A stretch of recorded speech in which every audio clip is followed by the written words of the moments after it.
Sir ಸಿದ್ದರಾಮಯ್ಯನವರು ಮತ್ತು ಕಾಂಗ್ರೆಸ್ ಪಕ್ಷ ಒಂಚೂರು ಅಲ್ಲಾಡ್ತಿಲ್ವಲ್ಲ ಸರ್ ನಿಮ್ಮ ಪಾದಯಾತ್ರೆ? ಅಲ್ಲಾಡಿಸ್ತೀವಿ ಎಲ್ಲ ಸೇರಿ ಏನ್ ಮಾಡ್ತೀರಿ? ಕಿತ್ತೆಸಿತೀವಿ. ಕಿತ್ತು ಎಸಿತೀರಾ? ಹೆಂಗೆ ಎಸಿತೀರಾ ಕಿತ್ತು? ಸೇರಿಂದ ಕಿತ್ತೆಸಿತೀವಿ. ಅಲ್ಲ ಈಗ ಸಿದ್ದರಾಮಯ್ಯನವರು ಒಂಚೂರು ಅಲ್ಲಾಡ್ತಿಲ್ವಲ್ಲ ಅದೇಳಿ. ಅವರು ಯಾವಾಗಲೂ ಮಂಡು ಬುದ್ಧಿ ತೋರಿಸಿದ್ದಾರೆ, ಆದ್ರೆ ಈ ಸಲ ತೋರ್ಸಕ್ಕಾಗಲ್ಲ. ಈ ಸಲ ಕಿತ್ತು ಬಿಸಾಕ್ತೇವೆ. ಅಲ್ಲ ನೀವು ಕಿತ್ತು ಬಿಸಾಕಿದ್ರು ಕೂಡ ಅವರೇ ಮುಖ್ಯಮಂತ್ರಿ ಆಗ್ತಾರೆ, ಬೇರೆಯವರು ಯಾವುದೇ ಕಾರಣಕ್ಕೂ ಆಗೋದಿಲ್ಲ. ಅವ್ರ ಪಕ್ಷದಲ್ಲೇ 4 ಪಾರ್ಟಿ ಆಗಿದೆ, ಇದರಲ್ಲಿ ಅವ್ರದ್ದೇ ಕುತಂತ್ರ ಕೂಡ ಇದೆ. ಹಂಗಾಗಿ ನಿಶ್ಚಿತವಾಗಿ ಸಿದ್ದರಾಮಯ್ಯ ಮನೆ ಹೋಗ್ತಾರೆ. ಪಕ್ಷಾಂತರಗಳಿಗೆಲ್ಲ ಒಂದು ಬುದ್ಧಿ ಆಗಂತ ಒಂದು ಟೈಮ್ ಇವತ್ತು ಬಂದಿದೆ. ಮೇಡಮ್, ಚಿಕ್ಕಮಗಳೂರು ಜಿಲ್ಲಾಧ್ಯಕ್ಷರು ಮಾತಾಡ್ತೀನಿ.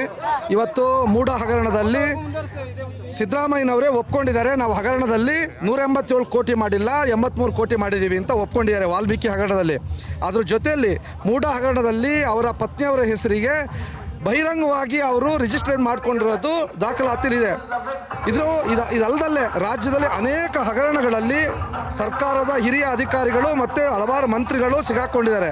ಈ ದೃಷ್ಟಿಯಲ್ಲಿ ಮುಖ್ಯಮಂತ್ರಿ ಅಲ್ಲ ಸರ್, ನೀವು ಕಾರ್ಯಕರ್ತರುಗಳು ನೀವೆಲ್ಲ ಬಿಜೆಪಿ ಅವರು ಈ ಹಿಂದೆ ಇದ್ದಂತ ಕಾಂಗ್ರೆಸ್ ಬಿಜೆಪಿ ಸರ್ಕಾರದಲ್ಲಿ ಆದಂತ ಹಗರಣಗಳಿಗೆ ಒಂದಕ್ಕೂ ಬರಲಿಲ್ಲ. ಈಗ ಕಾಂಗ್ರೆಸ್ನವರೇ ಸರ್ಕಾರ ಇದೆ. ನಾವು ಕೇಳ್ತಾ ಇರೋದು ಕಾಂಗ್ರೆಸ್ ಸರ್ಕಾರ ಹೋಗ್ಲಿ ಅಂತ ಕೇಳ್ತಿಲ್ಲ, ಮುಖ್ಯಮಂತ್ರಿ ರಾಜೀನಾಮೆ ಕೊಡಬೇಕು ಅಂತ ಕೇಳ್ತಿದ್ದೀವಿ. ಆದರೆ ಮುಖ್ಯಮಂತ್ರಿ ರಾಜೀನಾಮೆ ಕೊಟ್ಟ ಮೇಲೆ ಕಾಂಗ್ರೆಸ್ ಸರ್ಕಾರ ಇರುತ್ತೆ, ತನಿಖೆ ಮಾಡಲಿ. ಅವರು ಬಿಜೆಪಿ ಅವರು ಯಾರಾದ್ರೂ ಹಗರಣದಲ್ಲಿ ಸಿಗಾಕೊಂಡಿದ್ರೆ ಅವ್ರನ್ನೂ ಒಳಗಾಕ್ಲಿ, ನಾವೇನು ಬೇಡ ಅನ್ನಲ್ಲ.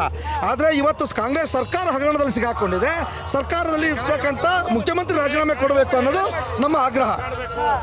All right, okay. Guarantee news, ಸುದ್ದಿ ಖಚಿತ, ನ್ಯಾಯ ನಿಶ್ಚಿತ.